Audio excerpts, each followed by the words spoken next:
बोलो श्री वृंदावन बिहारी लाल की जय। श्री राधा रानी सरकार की जय। ओम स्वस्ति श्री गणेशाय नमः। ओम स्वस्ति श्री सरस्वत्यै नमः। लंबोदरं परमसुंदरमेकदन्तं रक्तांबरं त्रिनयनं परमं पवित्रम् उद्याद्दिवाकरकरोज्ज्वलकायकान्तं विघ्नेश्वरं सकलविघ्नहरं नमामि। कृष्ण त्वदीयपदपङ्कजपञ्जरान्ते अद्यैव मे विशतु मानसराजहंस। प्राणप्रयाणसमये कफवातपित्ते कंठावरोधनविधौ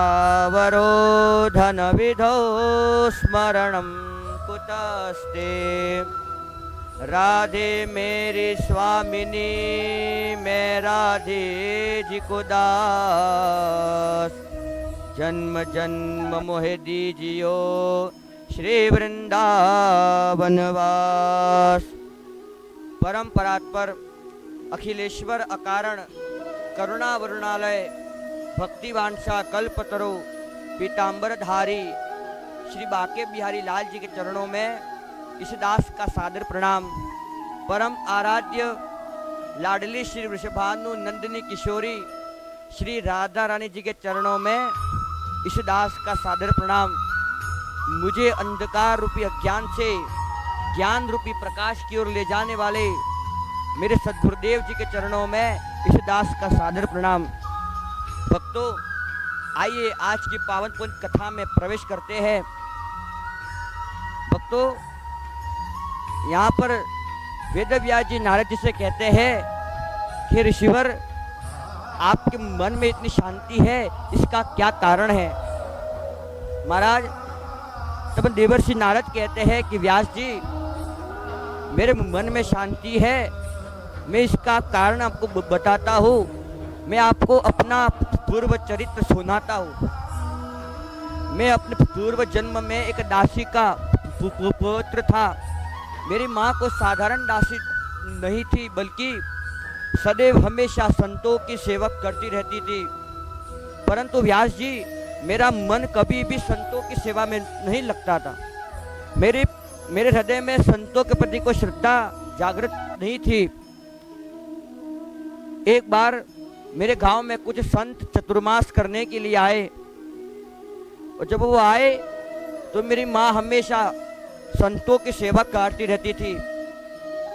एक बार मैं गाय चराने के लिए गया, और गाय चराकर जब वापस घर लौटा तो शाम को मैंने अपनी माँ से कहा, माँ, तुम संतों की सेवा करने क्यों जाती हो? संतों की सेवा करने से तुम्हें क्या फायदा होता है? मेरी माँ ने कहा कि बेटा, तुझ में अभी ज्ञान नहीं है। ऐसा कहकर नारद जी की माँ ने नारद जी को फटकार लगाई, और मैं रोज की तरह गाय चराने के लिए गया। जब गाय चराकर वापस आ रहा था तो मुझे बीच रास्ते में भूख लगी। उस भूख को नारद जी सहन नहीं कर पाए। भक्तों, आपको बताए कि नारद जी ने देखा कि बीच रास्ते में उन संतों का आश्रम था। उस आश्रम में नारद जी ने देखा तो आश्रम के बाहर उन संतों की जूठी पत्तलें पड़ी हुई थी, जिसमें उन संतों ने प्रसाद पाया था। अब महाराज, उन पत्तलों में अन्न के कुछ दाने थे। उन दानों को नारद जी ने इकट्ठा किया और एक गिलास बनाया और खाया। तो महाराज, जैसे उस प्रसाद को नारद जी ने ग्रहण किया तो नारद जी के सारे पाप नष्ट हो गए और नारद जी के जीवन का विकास हो गया। उसके बाद यह सब दृश्य, यह सब देख रहे थे, वो संत देख रहे थे उन संतों ने नारद जी से कहा, बेटा एक गिलास और पालो। तो महाराज नारद जी ने एक गिलास और खाया, और जैसे एक गिलास और खाया तो नारद जी के जीवन का विकास हो गया। नारद जी के हृदय में संतों के प्रति सेवा करने की इच्छा जागृत हुई, श्रद्धा जागृत हुई। अब नारद जी सदैव संतों की सेवा करते रहते थे। अब एक दिन क्या हुआ कि अब धीरे धीरे चतुर्मास पूरा होने को आया। उसके बाद नारद जी बहुत दुखी हुए। क्यों? क्योंकि चतुर्मास होने को आया। अब संत जाने लगे तो नारद जी को बहुत दुख हुआ, और वे कहने लगे कि व्यास जी, पहले मेरा मन संतों के सेवा में नहीं लगता था, और जब से संत मेरे गांव में आए हैं मैंने उन संतों की सेवा की, और आज वही संत मुझे छोड़कर चले जा रहे हैं। महाराज आज जैसे वो संत जा रहे थे, जैसे संतों ने नारद जी की बात सुनी, संतों ने नारद जी को बुलाया और कहा, बेटा मैं तुम्हारी सेवा से बहुत प्रसन्न हूँ। हम संत तुम्हें आशीर्वाद देते हैं, हम तुम्हें एक मंत्र देते हैं, यदि इसका जाप करोगे तुम्हें भगवान के दर्शन हो जाएंगे। भक्त आपको बताए कि जो भी इस मंत्र का जाप करता है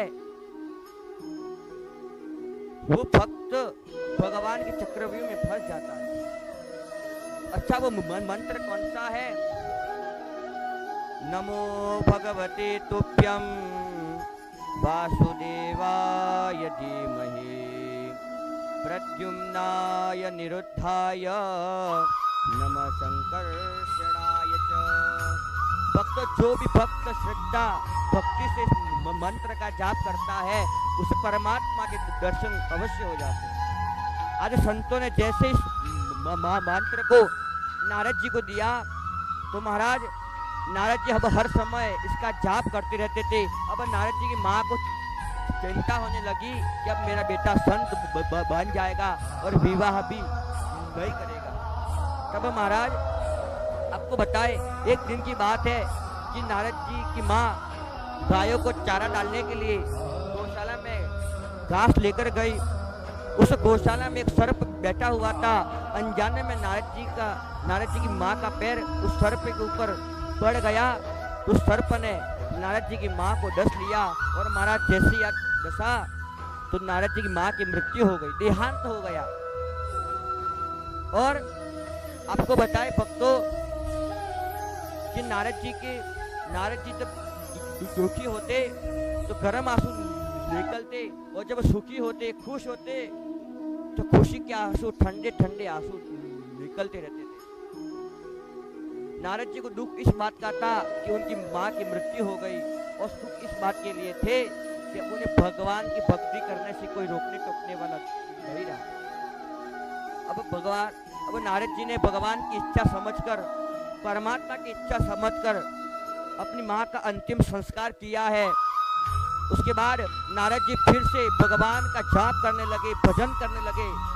तब एक आकाशवाणी होती है। उस आकाशवाणी ने कहा, नारद जी मैं तुम्हें इस जन्म में दर्शन नहीं दूंगा, मैं तुम्हें अगले जन्म में दर्शन दूंगा। महाराज इतना सुनते ही आज नारद जी को बहुत दुख हुआ। नारद जी बहुत रोने लगे और वो कहने लगे कि बाके बिहारी तुम हमसे पर्दा ना करो, क्योंकि दुनिया वाले इस माया रूपी संसार ने हमसे पर्दा कर लिया है। उसके बाद महाराज नारद जी ने अपना भौतिक शरीर त्यागा। उसके बाद ब्रह्मा जी ने फिर से सृष्टि की रचना की। सृष्टि की रचना करते समय मरीचि, अत्रि, अंगिरा, पुलस्त्य, तुला, क्रतु, भृगु, वशिष्ठ, दक्ष और नारद जी को जन्म दिया, जो कि नारद जी भगवान का हर समय संकीर्तन करते हैं। एक दिन की बात है महाराज, भगवान हरि नारायण विष्णु वैकुंठ क्षीर सागर में से शैया पर शयन कर रहे थे। तब वहां पर नारद जी गए। नारद जी ने भगवान विष्णु को प्रणाम किया। भगवान विष्णु ने कहा, अरे नारद तुम बहुत अच्छा गा लेते हो, मांगो तुम्हें क्या वरदान चाहिए। भगवान महाराज आपको बताए, तब नारद जी ने कहा कि प्रभु मैं गाता तो बहुत अच्छा हूँ, परंतु मेरे पास कुछ बजाने के लिए कोई साधन नहीं है। क्या मैं जो मांगूंगा आप मुझे दे दोगे? भगवान विष्णु ने कहा, नारद एक बार तुम मांग के तो देखो। भक्त आपको बताए। क्या नारद जी ने कहा, प्रभु ये आपके पास जो छोटी सी वीणा है ये आप हमें दे दो, इससे हम प्रभु का भजन संकीर्तन करेंगे। महाराज आज भगवान विष्णु ने ये वीणा नारद जी को दे दी, और जैसे ही नारद जी को वीणा दी तो नारद जी हरिनाम संकीर्तन गाते गाते वहां से चले गए। अब क्या होता है कि वहां पर माता लक्ष्मी भी बैठी थी। माता लक्ष्मी ने कहा, स्वामी आपका इतना बड़ा भक्त आया, आपने मेरे पियर से लाई हुई वीणा नारद जी को दे दी, नारद को दे दी। तो महाराज भगवान ने कहा, देवी ऐसी बात नहीं है, अगर वो आपको भी मांग लेता तो मैं आपको भी दे देता, इसलिए अच्छा हुआ उसने वीणा मांगी, इसलिए मैंने उसको वीणा दे दी। क्योंकि मैं कभी भी अपने भक्तों के साथ अधेय नहीं करता हूँ। इसलिए अब यहाँ पर नारद जी ने वेद व्यास जी को अपने दोनों जन्मों का वृतांत सुनाया और कहा, व्यास जी मेरे मन की शांति का कारण एक ही है कि मेरे मुख पर मैं सदैव भगवान श्री कृष्ण का भजन गाया करता हूँ। इसलिए आप भी भगवान श्री कृष्ण का चिंतन करो। आज इसी के साथ मेरी वाणी को सदगुरुदेव के चरणों में विश्राम। जय जय श्री राधे श्याम।